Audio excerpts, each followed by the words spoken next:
There's a phenomenon that I write about in my book called emotional contagion. We can literally catch the emotions of those around us. And I'm sure you probably have experienced something like this. You're connecting with a peer or a colleague who's feeling down. And before you know it, you start feeling that same emotion. And the same can happen for someone who's really upbeat, really positive.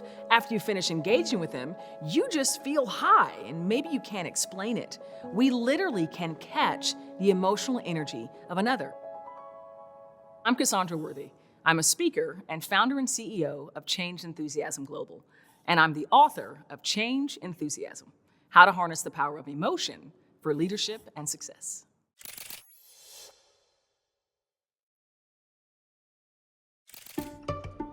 Emotion actually travels faster than rational thought. And so when you're experiencing a big change, like being given a new manager, like your business being acquired by another company, there's actually an emotional response that happens first.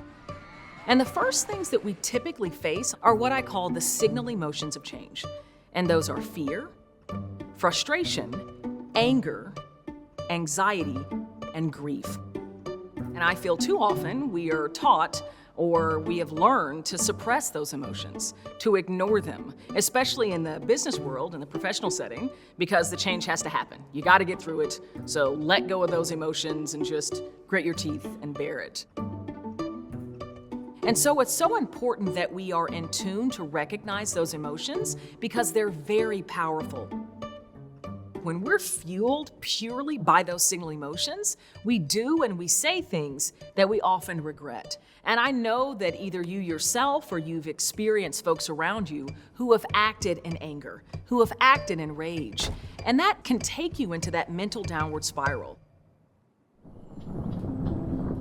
So as I think about the power of choice, and I think about our emotional energy, the geek in me always comes out.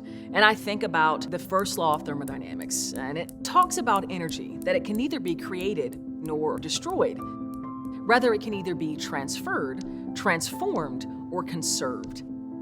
So if you apply that to our emotional energy, with us being the closed system, we can conserve our energy, holding it in, suppressing it, and then it manifesting in all types of other physical ailments like higher blood pressure, inability to sleep, like driving us to the bar and wanting to drink all night, all the things that stress can bring about.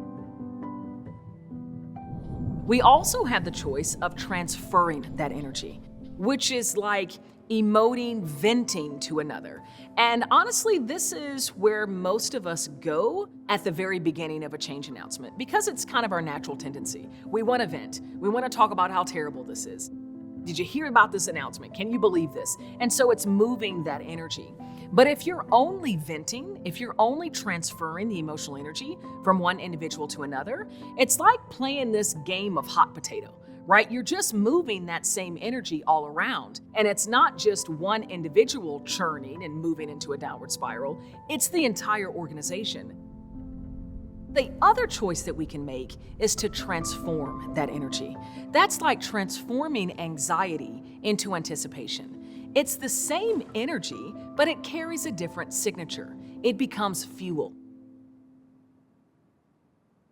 The more that we can be self-aware of these emotions, self-aware of the data, we can use it to inform us in a way that can be productive, to help us evolve and to grow. And so as an individual, when you can become empowered to recognize those emotions, of course allowing them to exist, but then knowing that you're in the seat of choice, you have the power to transform it, you're literally rewiring the chemistry of your brain. I think about our negative thoughts or the thoughts that inspire or nurture negative emotion as weeds that need to be plucked, and the soil that the weeds are in as our mental state. Farmers remove weeds from soil, and it can actually inform them on what that soil is deficient of, what that soil needs more of.